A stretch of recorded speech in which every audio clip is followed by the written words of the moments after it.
Hello, this is Dr. Hines. Today I want to talk about a mid year pivot. Right now, well, at the time of this recording, a lot of students are approaching the mid year of their school year. Primarily, I focus a lot of my talks to high school because that's, really what I do, the area that I work in as a profession.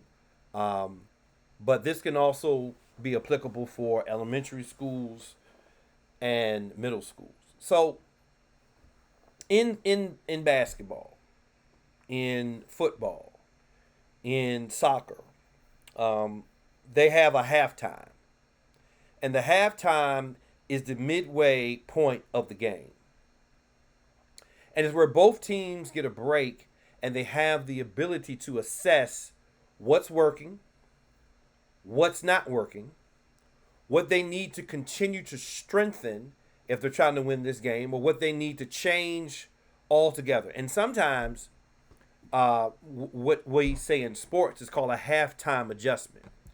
It's where you come in to the game with a game plan, but for some reason, for whatever reason, um, the plan doesn't work. And so, if the plan doesn't work, you got to scratch the whole plan and do something else. And sometimes that's hard um, to do if you put so much faith in the plan you had to begin the game with. And a lot of coaches in a lot of sports are so stubborn that they refuse to change their game plan, even though they know it's not working.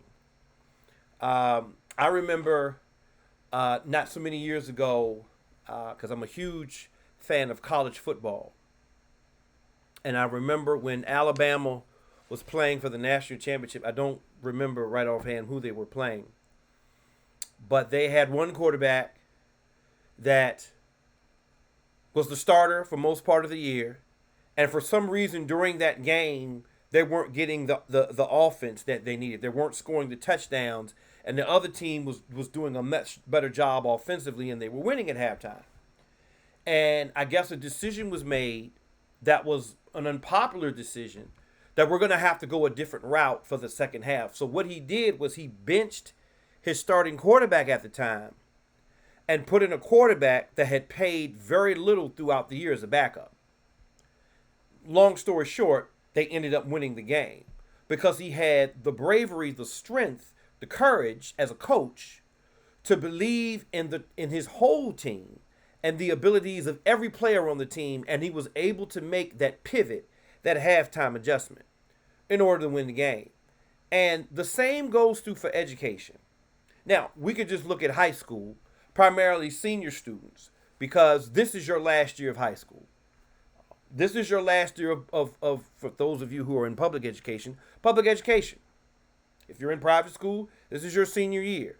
This is the last half of your year in high school. Okay? Where do you want your story to end? Or how do you want your story to end? Do you want it to end where you knew what you were doing the first half of the year wasn't really working, you really weren't focused, your attendance was really shoddy, not very good, and you're just going to meander through the rest of the year and hope everything happens? In some cases, you might be successful and be able to squeeze by, but in a lot of cases, you're going to be surprised that in the end, you're not going to get the result that you want, which is graduation. I have seen many students who didn't have a good game plan going into the start of the year. They call it senioritis, they call it whatever. And students simply were not focused. And because they were not focused, they didn't get the grades that they wanted at the end of the year, or they were surprised to find out that, hey, sorry to tell you, you're not going to graduate. What do you mean I'm not going to graduate? Your grades were horrible. Your attendance was not where it should be. You started their senior year here and you failed to here for whatever reason. And unfortunately, you didn't meet the mark and you're not going to graduate. Those are the worst words that any senior wants to hear. However, some students are not willing to make the pivot or the transition or the mid-year adjustment in order to make that dream come true. And when you're making the decision about the pivot, when you're making the decision about the halftime adjustment, when you're making the decision about the mid-year adjustment, you first have to look at what you've done so far. What are your grades been so far? What has your attendance been so far? How has your relationships with your teachers and staff been? Because a lot of times it's not just about the grades you make, it's the relationships you make. And sometimes your grades are poor, your attendance is poor because your relationship isn't been good. Relationships goes two ways. You know, I understand staff are there and they're paid to be there. But I always say this to students, and a lot of times students don't get it and parents don't get it. Staff are paid to be there. They're not paid to care. Caring is an option. Caring is something I can choose to do for every student I come in contact with. I'm supposed to be here and answer your questions on graduation and things of that nature. But going the extra mile and caring whether or not you graduate or not, that's a choice I have as a staff member. And I really don't have to care. And if you are surrounded by staff that don't care, it's going to be very hard for that child to be successful. Some students care, but they care too late.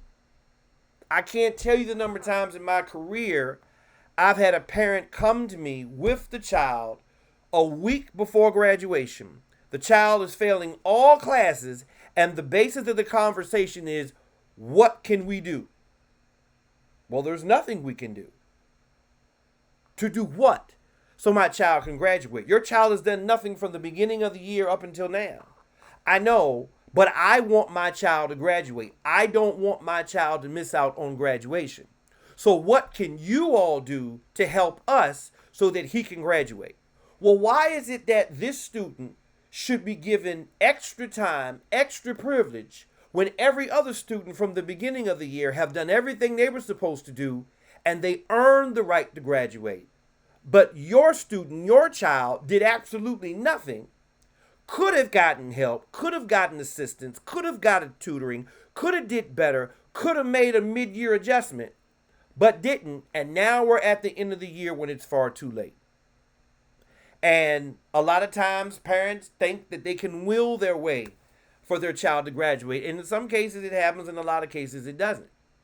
So it's important for students to understand the importance of the halftime adjustment. And then once you understand, the importance of the halftime adjustment and what you've done so far, you need to know if you need to make a pivot, what pivot do you need to make?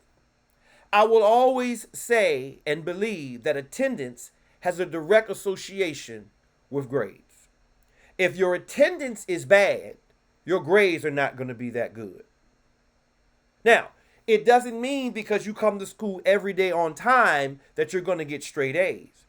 But it's hard for a teacher to fail a student who comes to class every day on time and turns in the needed assignments on time. Whether or not if it's right or wrong, if you take the effort to do it, in some cases, it is now on the teacher to say, okay, this child is doing everything they can to pass. They're just not meeting the mark. How can I differentiate the instruction? That's the term you'll hear in education. How do I alter the instruction to benefit the child? Because maybe the way that I'm teaching it, the child isn't getting it. Now, in some schools, you can't alter the instruction because the rigor is supposed to be challenging. And so they can't. It is what it is. Your child has to meet the mark. But in a lot of cases, the teacher, it is now the responsibility of the teacher to say, okay, what can I do to kind of alter, add, supplement whatever I need to do so that this child can be successful? Because they're coming to class every day and they're turning in assignments. It's just not right, but they're attempting to do it. I see effort. And so you have to understand where you are. You have to understand what pivot needs to change. Are your relationships good with your teachers? Relationships mean everything. I can't stress this enough. And I've dealt with a lot of students. I don't need to get along with my teachers to get good grades. No, you don't necessarily. You don't have to like your teacher, but you need to respect your instructor and you need to do what is necessary, because it's hard to fail a student who does what is necessary. What is the basic requirement of my class? Come to class on time, participate in class, turn in assignments on time. If you do that, I believe you have a great chance of passing the class. Will you get an A or a perfect score every time? No, you will not. Sometimes a child's best is a C. You know, that's their personal best, especially in certain subjects. And math seems to be one of those subjects where students struggle because it's a different type of language that they have to learn when we're dealing with numbers. And some students, if it's not associated with money, they have a problem with numbers. But here's how it is. If you put in the effort, maybe when it comes to math, you need to change how you study math. Maybe you don't need to wait till you have a homework assignment to do math problems. Maybe math is something you need to take 15, 20 minutes out every night, whether you have a homework assignment or not, and bring home a textbook or go online and do problems and equations on your own. So you can make mistakes on your own. So you can email the teacher and say, hey, I know we didn't have homework, but I tried to do this problem last night, and this was the answer, and this is what I came up with, and where did I go wrong? It's easier for a teacher to help you, a good teacher, to help you when they know what your deficit is. But if they don't know what your deficit is because you're not attempting, you're not coming to class. Some students cut class because they don't like the teacher, they don't like the class. And some people go to a job that they can't stand, but they go to a job because they have responsibilities, and the responsibilities may be you as a student to keep a roof over your head, clothes on your back, and food on the table. So, again, understanding that you need to make a pivot, learning where you need to make a pivot, and then lastly, you have to be able to execute the plan. You have to be able to say, okay, if I need to study for 1 hour before I go to school, that means I need to go to bed at a certain time so that I can get up at a certain time to give myself that 1 hour of study before school. Maybe I need to allot time on the weekends, Saturday mornings early, Sunday mornings early, so that I can continue to get this information in my head. I feel like I'm not up in the readings for my history class or my English class. I need to build in time to be able to do that. You know, I always say education or studying is like sleep. You know, you can never get credit on sleep. You either sleep the right amount of time or your body takes a toll and you deal with the consequences of lack of sleep.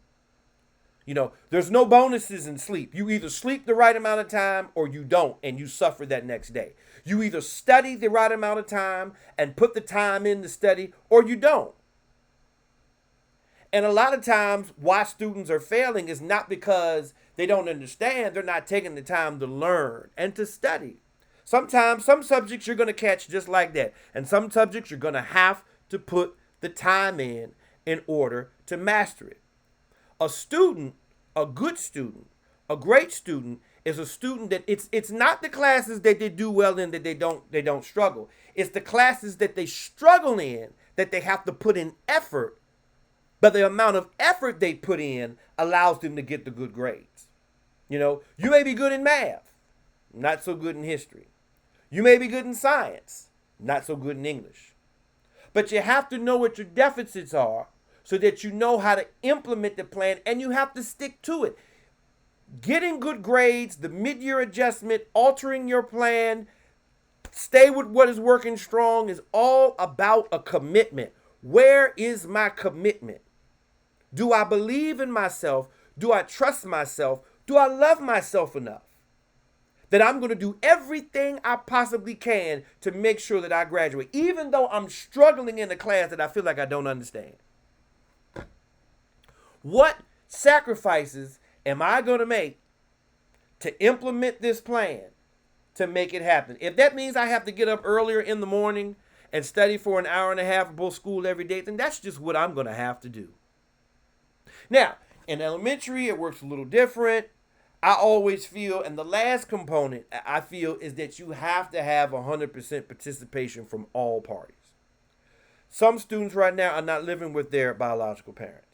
They're living with other family members they're living with a guardian, whatever that situation is. Whoever is responsible for you needs to play a part in the understanding of where the student is, and if a pivot needs to be made, that pivot needs to be made, and how that plan is followed through. It's hard for students to do it by themselves. I've seen some do it, and I've seen many attempt and fail. They desire, it is essential for them to have support. If for no other reason than to say, I got one person that believes I can pull this off. I got one person that believes that no matter where I was at the beginning of the year, I could do whatever I need to do to get to where I need to be at the end of the year. And this is just a sidebar for parents. I tell parents all the time, love your children. Make sure you provide for your children. But don't always trust your children. Because you can ask your child, how are you doing in school? Oh, I'm doing great. You having any problems in your classes? No, everything's fine. And then by the time you get a report card and it's all bad grades, I thought you said you were doing good. I don't know what happened. The teacher just failed me for no reason. No, you need to be ahead of the game. One thing I knew about my father always asked me a question that he already knew the answer to. How you doing in your math class? Oh, I'm doing okay. What's okay? Are we talking A okay? Are we talking B okay? Are we talking C okay? What are we talking? Well, Dad, I think I'm doing good. I don't know what grade the teacher may give me. What about your test? What about your last test? How did you do at your last test? Oh, I don't know. I haven't gotten that grade back yet. Actually, I talked with the teacher. She gave you the grade back a week ago. You got an F. What happened? I got an F? Really? And see, now all the truth comes out. And my dad would say, before you continue on, I need you to stop. I need you to be real with yourself. And as you answer this question again, I need you to be honest. Because before you answer this question, I already have talked with the teacher. So I already know the truth. Now parents have access to access everything online. You can have a communication with teachers through email. Establish that connection. How can you support your child if you don't know the truth of what's happening in the classroom when you're not there? If the child is telling you the truth, great, fine.